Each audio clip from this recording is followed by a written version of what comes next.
ابو طالب تھا، 11 زبیر تھے، یہ تقریباً 11 چاچے بنتے ہیں اللہ کے نبی صلی اللہ علیہ وسلم کے ابو کے ساتھ، 11 12۔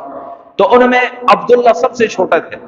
عبداللہ باہر آئے، اور جیسے ہی باہر آئے تو باپ نے کہا تو تیار ہے؟ کہا جی ہاں۔ تو باپ نے پکڑا اور اپنی طرف کھینچا، بھائیوں نے پکڑا اپنی طرف کھینچا، اس کھینچا تانی میں زمین پہ گرے۔ حضور صلی اللہ علیہ وسلم کے والد صاحب کے چہرے پر ایسے دراڑیں آ گئیں، سارا یہ چہرہ موت تک، یہ چہرہ ایک طرف سے سارا اس پر خراشیں پڑی ہوئی تھیں، ان پہ خراشیں تھیں۔ تو اتنے میں برقہ بن نوفل آیا، اور اس نے آ کے یہ بات کہی کہ اگر ایسی اس کو ذبح کر دو گے تو جیتے جی اس کی ماں کو مار دو گے، ماں کا تو اولاد کے ساتھ بڑا تعلق ہوتا ہے، تم ایسے کرو قرہ ڈالو، ایک طرف نام رکھو کس کا؟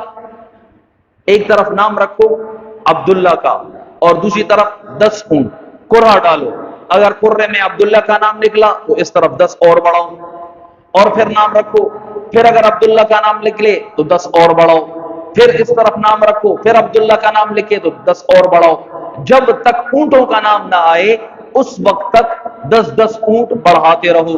ہوتے ہوتے ہوتے ہوتے 100 تک جب گنتی پہنچی تو ایک دم ہر بار عبداللہ عبداللہ عبداللہ عبداللہ عبداللہ، جیسے ہی 100 اونٹ پورے ہوئے تو ٹک سے نکلا اونٹ۔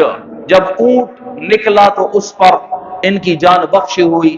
اللہ کے نبی نے فرمایا میں ابن الذبیحین ہوں، میں 2 ذبیحوں کا بیٹا ہوں، میرا باپ عبداللہ بھی اللہ کے نام پہ ذبح ہوا ہے، اور میرا باپ اسماعیل بھی اللہ کے نام پہ ذبح ہوا ہے۔ ہر عورت یہ چاہا کرتی تھی کاش کاش کاش یہ محمد ہماری ہی نسل سے آئے۔ حلیمہ سعدیہ کے تو بھاگ جاگ گئے، حلیمہ سعدیہ کے لیے تو اللہ پاک نے ایسی برکت والی عورت کے اپنے سینوں سے دودھ پلا رہی ہے۔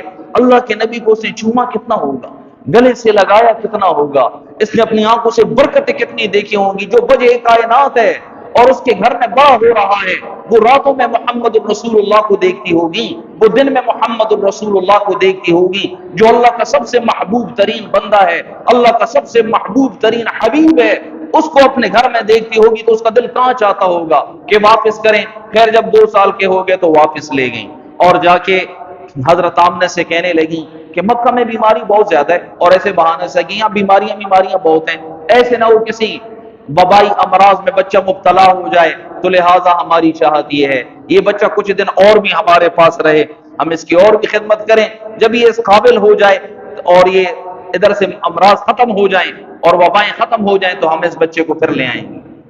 حضرت آمنہ نے کہا اچھا، میرا تو دل تھا میرے پاس رہے، لیکن